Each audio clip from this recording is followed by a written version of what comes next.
This is Daily Armenia, CivilNet's daily news digest. Here's what you need to know today.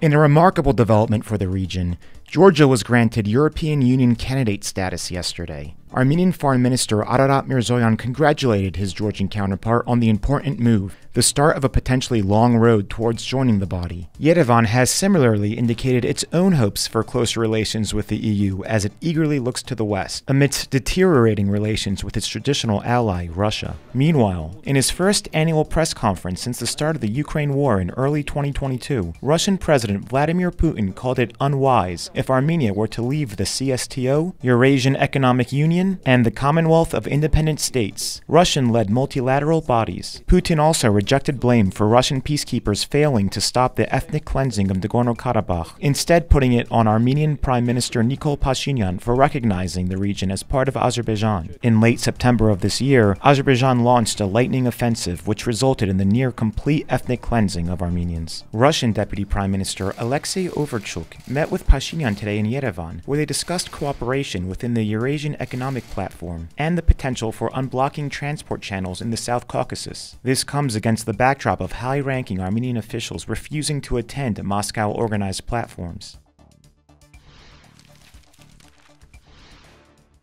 Azerbaijan has rejected Armenia's proposal to mutually withdraw troops from their common borders. Azerbaijani Foreign Minister Ceyhun Bayramov made the statement yesterday in a Baku press conference with his Turkish counterpart Hakan Fidan. Armenia had earlier suggested a mirrored troop withdrawal in order to reduce tensions and build trust. This comes at a time when Azerbaijan holds at least 150 square kilometers of Armenian territory, including various strategic heights. President Ilham Aliyev has repeatedly boasted how gaining these heights has given his army a strong advantage over Armenia. The rejection is a reminder that despite the prisoner swap agreement made last week, more comprehensive solutions still appear to be far out of reach. For his part, Fidan declared that the establishment of peace and stability in the region is very close, and that as soon as Armenia signs a peace deal with Azerbaijan, Turkey will establish diplomatic relations with Yerevan and open the border. Turkey has kept the border with Armenia closed since the First Karabakh War in the early 90s.